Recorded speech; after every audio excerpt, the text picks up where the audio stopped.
right, there's a lot of things this morning when we talk about community that stops us from being the kind of community that God had in mind, right?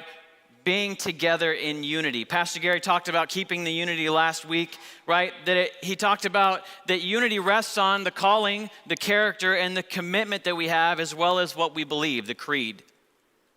And this week, we're going to be talking about the fracturing of unity. Do you know that it's not very hard to fracture community? It's pretty easy. And I was thinking about this idea of fracture medically, and I don't know, I've just always thought about fractures are just these, like, you always hear like hairline fractures, just these small things that you can't see, but in truth, the word fracture and broken bone are used interchangeably. They're the same thing. And so I was looking at this. Fractures are identified by pattern, cause, location. They're identified whether it's an open fracture or a closed one, displaced or non-displaced. And if you look at the list of what kinds of fractures there are so many kinds of fractures that happen in your body. But when we talk about unity, there are so many ways a community can become fractured. You can become fractured in differing beliefs, in convictions, in lifestyles, economics, social demographics, communal standards, cultural practices, national divides, current tensions, natural disasters, or your family implosion. All of these things can divide a body. Even cutting in line at church camp fractures very quickly. I have seen it firsthand. So there's this tension this morning as we move forward with the text that I want us to think about. The unity that it takes continual maintenance to maintain the kind of unity that we need in the body of Christ, in any community.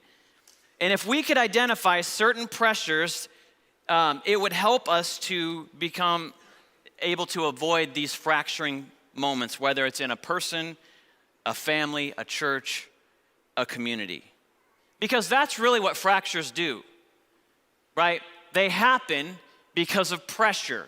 It's focused pressure in a certain spot until something breaks. And so this morning we're going to look at the text in Genesis 37, and we're going to talk about some things that we'll see there that hopefully will help us to recognize some things to alleviate the pressure before things break.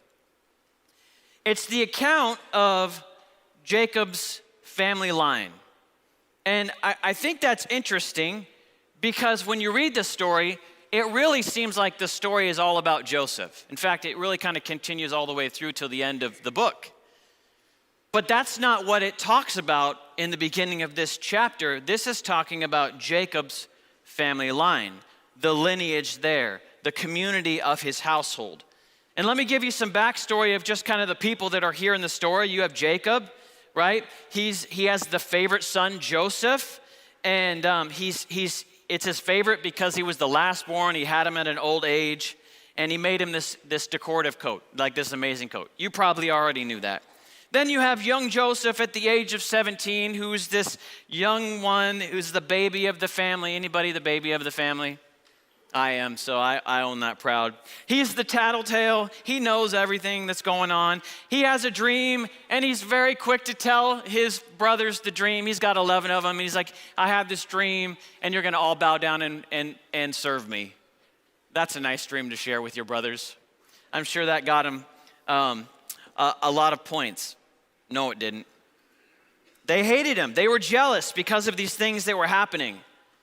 He had another dream, very similar to the first one, only he's telling it before his brothers and his father, and he gets rebuked by it. Why are you sharing this? How can you say these things? Then you have the 11 brothers who hate Joseph because of favoritism and the dreams. And I think this is a good point to say that when you see people and things that are fractured within people, that it's usually never just one thing, right?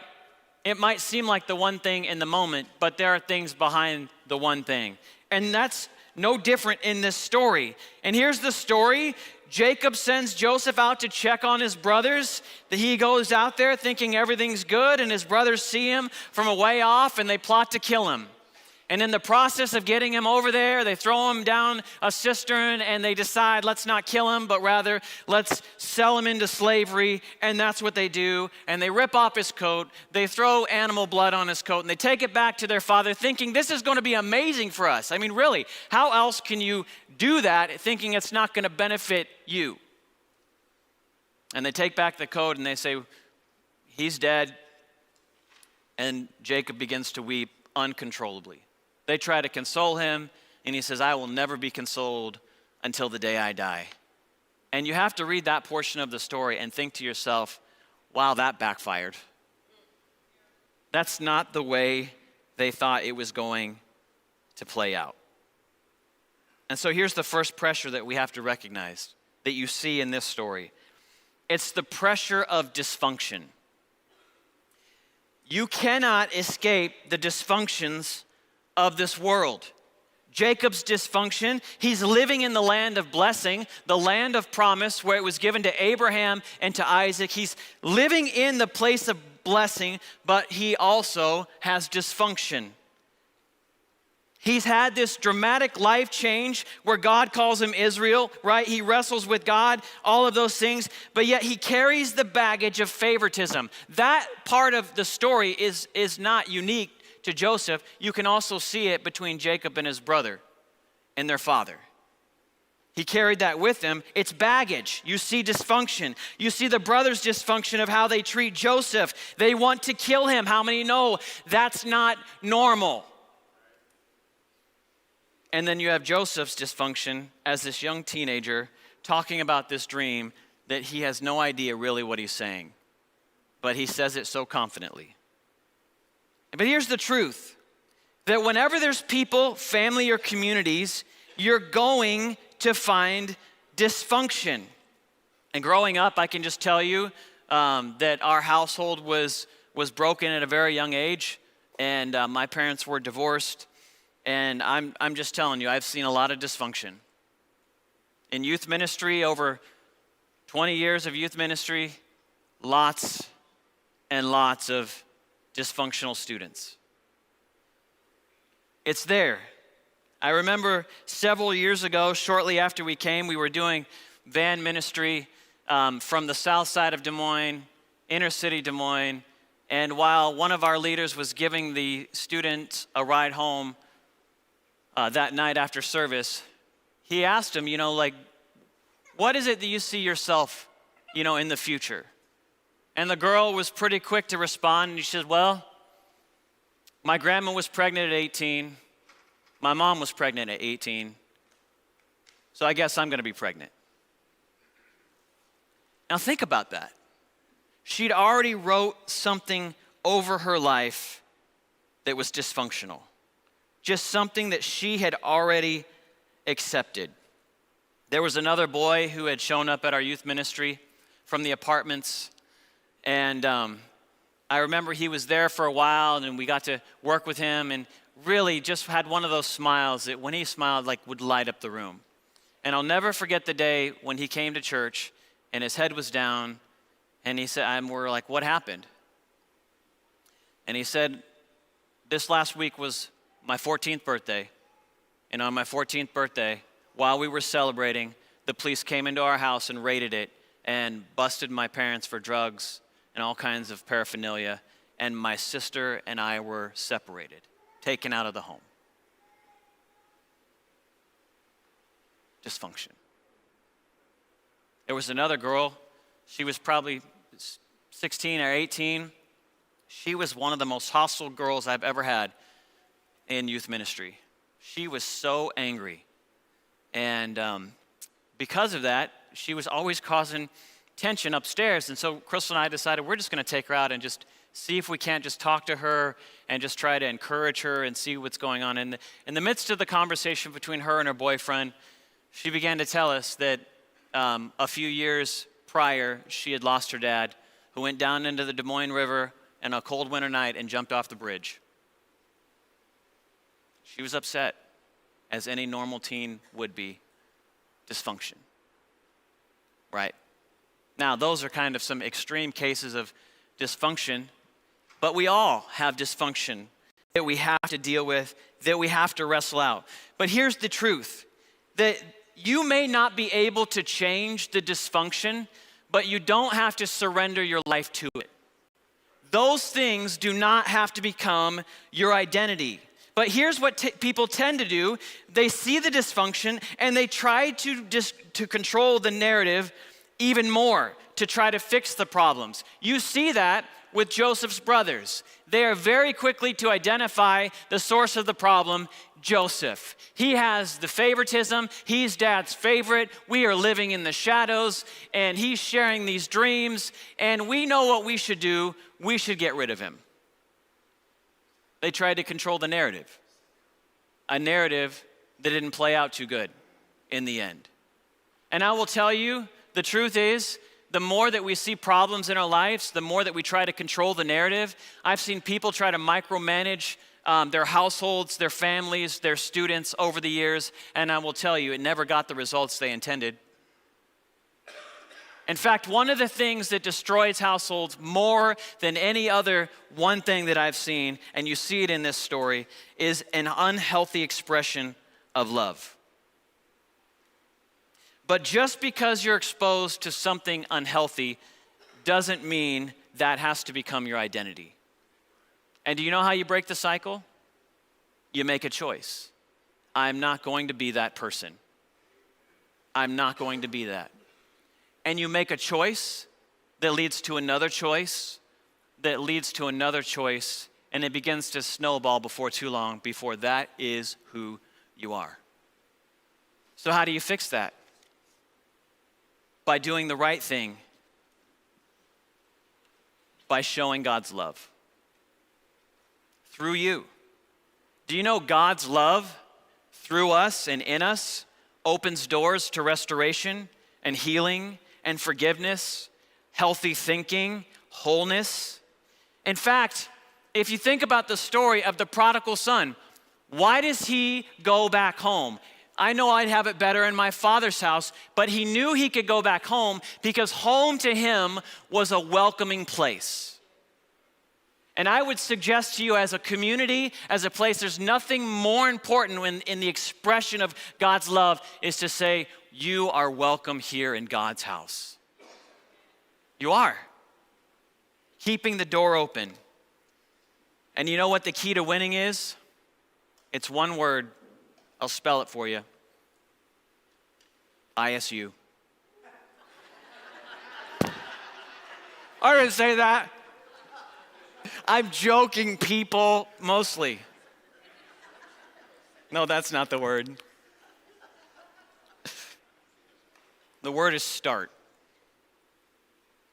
And I will tell you, I have this black sheep in my family, and it's currently sitting in my driveway. It's my 1997 F-150 truck. And I don't know if you've ever had a vehicle. Have you ever had a vehicle that was just your problem child? This one's mine. Like, as soon as I got this thing, it started giving me problems, and I've been working at it. It looks nice on the outside, and I like it because it looks nice.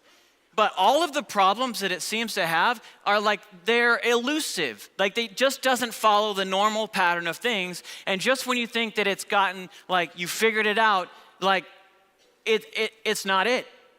So over the course of the last few months, I've had this truck, and I've been working with the truck, and I know that there's a problem, but it just won't, like, you can't put your finger on it. Until I went and got ice cream this week with my daughter. Because ice cream is what you do. And on my way back to the house, I made it thankfully back to the driveway before antifreeze is spewing out of the truck. And now I know we've got big problems. And I was thinking about this truck that I have. Sometimes I feel like I'm having a standoff with it.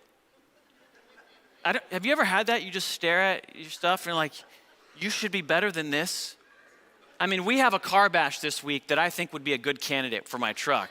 I mean, that's what I'm feeling right now. And I stare at it, and it stares back at me, and it always wins because it has no feelings. But do you know what? Do you know how to take something dysfunctional and make it functional? You start. You have to start. And the only way to fix the truck is to work on it and to fix it. And do you know how you fix your relationships? The dysfunction that's there? Starting. One good decision, one open door at a time. It may not fix all of your dysfunctions, but I promise you this, that when you take God's love and put it out there for somebody else and with an open hand, it will get you more wins than you have right now. It will. Number 2, the pressure of monsters. And so when I was a little younger and my kids were little, Jaron and Simeon, they were up in the room at Poppy's house, Poppy and Mona's. And Simeon comes running down the stairs and he's upset. And he's like, there's monsters upstairs. And Jaron's saying there's monsters, and it's got to him. And so Poppy goes upstairs, and when he goes upstairs, Jaron's on the bed laying with his hands like this. And he said, did you tell him that there was monsters up here? He said, yep. and it was really funny because he didn't just say there's monsters. He said, Simeon, there's monsters. Monsters. Monsters. Till it got to him. But do you know, that's not the kind of monster that we see in this story. This kind of monster is a green-eyed monster. It's jealousy. And I was looking at this. Do you know the difference between envy and jealousy? I had to look this up. I'm like, because it seems so similar. The envy is desiring something someone else has, and jealousy is fearing the loss of something you already possess, usually due to a third party. And you see that in the story of the brothers who are jealous because of Joseph. You are taking my father's love. You are taking from my dream, Joseph. And they were extremely jealous. They were jealous because they didn't understand where they fit in the story. And I don't know if you've ever been like this. Have you ever felt like you're the round peg in a square hole? How many have ever felt like that? Like you just didn't fit? Maybe you still do. I've been there. But I was watching something last year, a video about old engines, and I think it was Ford, an old inline 60s Ford. And in those old Ford engines, the place where the rod goes, the round rod, is actually square. The channel is. On those old ones, they were square because it helped take the oil from the lower end and push it up into the top part of the engine. And I was thinking about round peg in a square hole.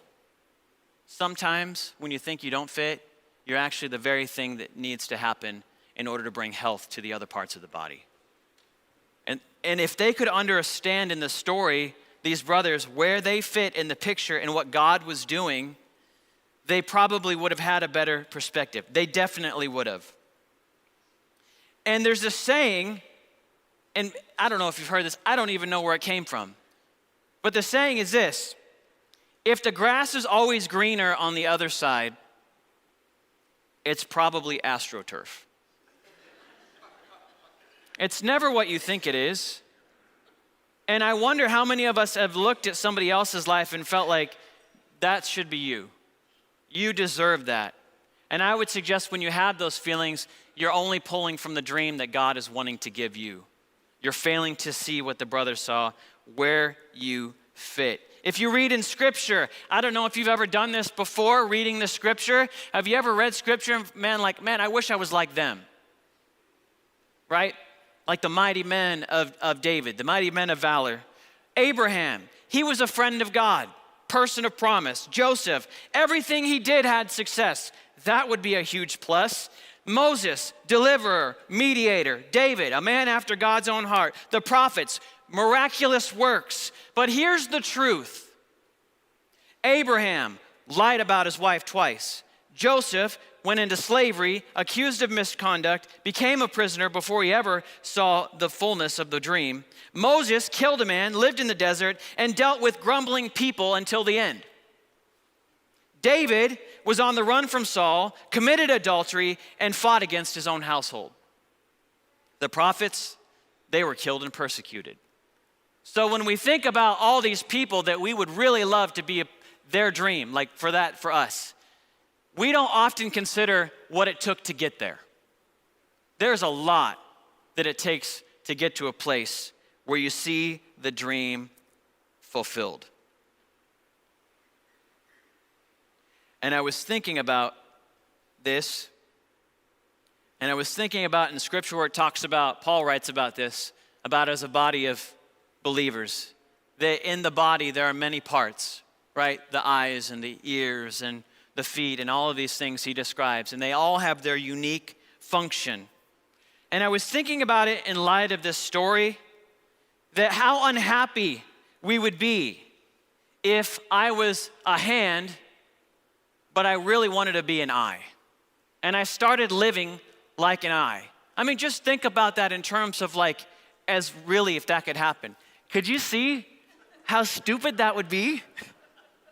I mean, getting like down and like touching the door and like opening every door, you'd hit your head every time. But that's how we are when we think, man, I wish I was that person. You fail to see God working in you. And so I want to show you this video. It's The Power of a Spoon.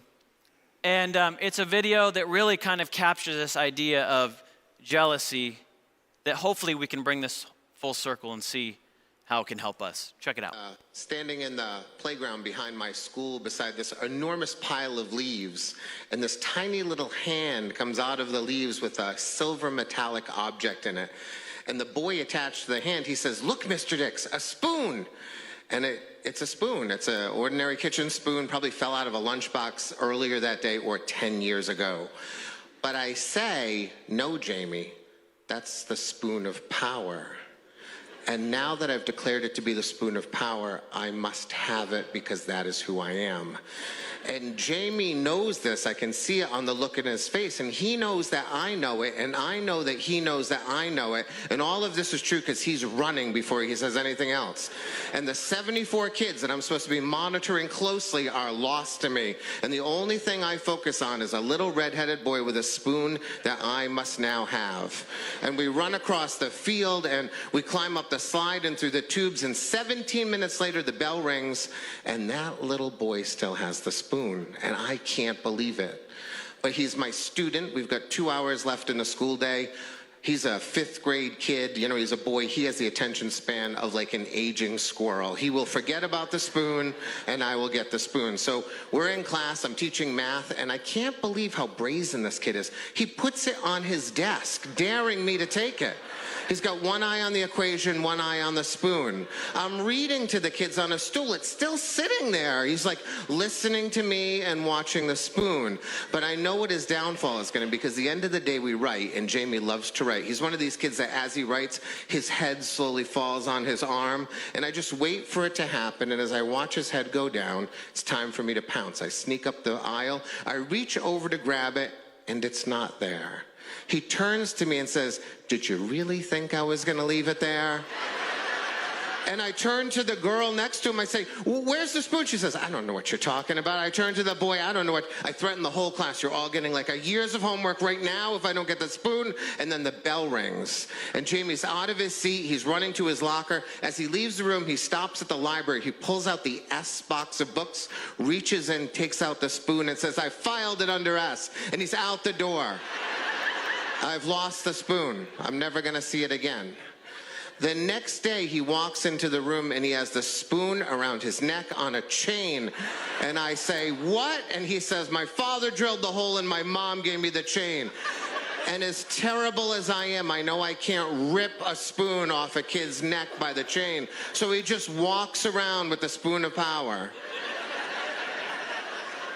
Thursday comes.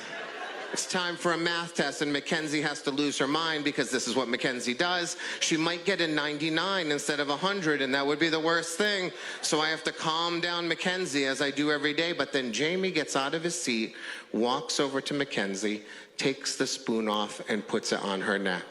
And for the first time in Mackenzie's life, she does not panic while taking a test. David's grandmother passes away. 3 days later, he comes back to school. Jamie is by the door. As he walks in, he drops the spoon around David's neck and says, I think you need this today. For the rest of the school year, when a kid is being bullied, or they forget their homework and they have to deal with me, or they've got the wrong snack in their lunchbox, or they have to talk to the principal, Jamie puts the spoon around a kid's neck, and it does more for those kids than I could ever do. On the very last day of school, I gather my kids in a circle. I encourage them to talk to each other, say whatever you want to say. Jamie stands up and he walks to the front of the room. He takes the spoon off and tries to hand it to me. And I say, no, Jamie, there was a day when I wanted that spoon very badly. But it's your spoon. You've earned it. You get to keep it. And Jamie says to me, no. He says, the magic of the spoon only works in my classroom. He says, I have to take the spoon and give it to kids in the future who are going to need it. And then he pulls a chair up alongside me and he steps onto it and he drops the spoon around my neck. Last year was the hardest year in my 24 years of teaching that I have spent in a classroom, trapped between these lines of normal teaching in class every day with 23 kids and this pandemic, masked with grandparents dying and parents getting sick and classmates getting sick and their teacher getting sick. And I used that spoon more last year than I have used in all of the 15 years I have had this spoon around my neck. And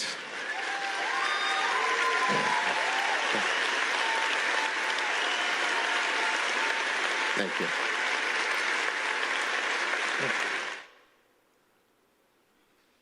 So this morning, I want you to think about that video in light of the story that you just are listening to. Is that sometimes we take from people's dreams, not realizing where that dream will lead. And could you imagine in this story all the things that those students would have missed if he would have taken that spoon from that child?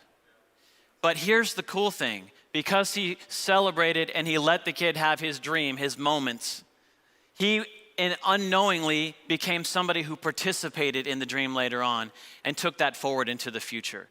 And that is what you're seeing in this story. Later on, because Joseph was able to carry out the dream in spite of his brothers, the brothers also were participants as a part of the dream in fulfilling it.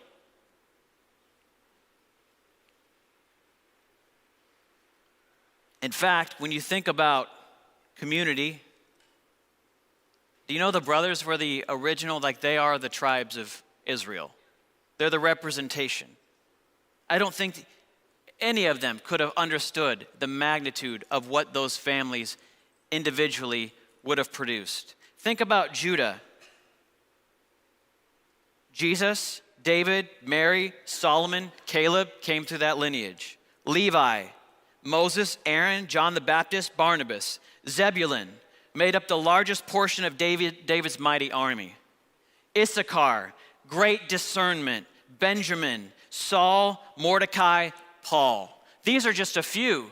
And if we only look at our lives as what and how it affects me and the dreams that are in my life, we fail to see that there are dreams and things that God is using in the plan of our life that carry beyond us. And the unity that we work toward today is the community that we're going to build tomorrow.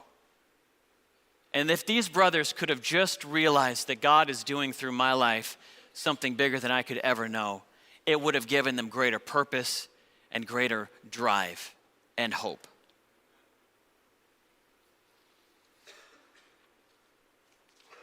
Okay, we're in the last stopping point. It's the pressure of timing. And when God gives you a dream, Sometimes we feel like when we have the dream, we have the pressure that we have to live it out right now.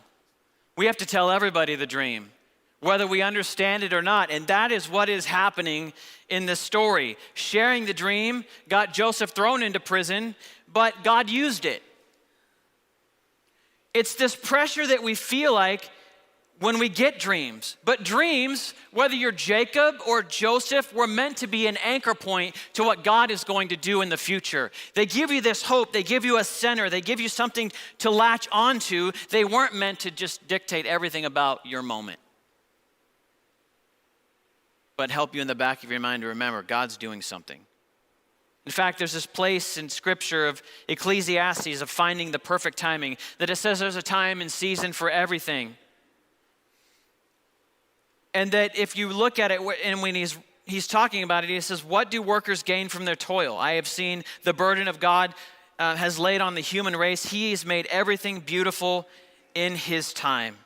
And he goes on to say that he has also set eternity in the human heart, yet no one can fathom what God has done from beginning to end. What is he saying here? That God gives us things in our life, but he makes it beautiful in his timing. That he takes eternity and he puts it in our hearts that's timeless, in something that is fragile.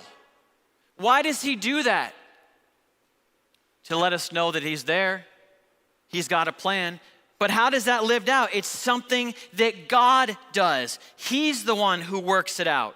The dream reveals the path as you walk in it, but God knows the way.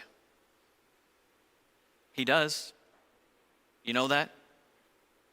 God knows the way. I was at a funeral earlier this year. And while I'm at the funeral, I'm sitting there in the back before it gets ready to start. And as I'm looking over at like the front row over off to the side, I see somebody that I recognize. It's somebody from in high school, one of my friends who we did all kinds of things, got in all kinds of trouble. Like I wasn't saved in high school. We did all kinds of stuff. And then there was this divide, this big separation. I hadn't seen him in years, and there he is sitting on the front row. And it's not just him, but it's his father that's there and his mom. I mean, they all, like, they're right there. And I'm sitting there thinking to myself, like, I'm getting, like, sweaty hands. Because I'm thinking, I haven't seen them. I know he's going to get up and he's going to come back here. And I'm like, what am I going to say? Like, there was a lot of stuff. Like, you know, there's a difference. Like, you're living two different lifestyles. I am not that person anymore. But to try to communicate that to somebody that you haven't seen in years, I'm kind of torn. So I'm sitting there thinking about this, creating this narrative in the story. The funeral happens, and at the end, he gets up, the dad gets up, and the mom gets up, and they start walking to the back. And I realized that is not my friend. It's somebody that looks like my friend, and somebody that looks like my friend's dad, and my friend's mom. But it is not my old friend. And I realized that doppelgangers, they travel in packs now. And I had created this whole narrative in a story over something that was completely untrue. And it just kind of, God just dropped something in my heart that I think is relevant to us here, that it's hard to see the truth when you're looking at it from behind.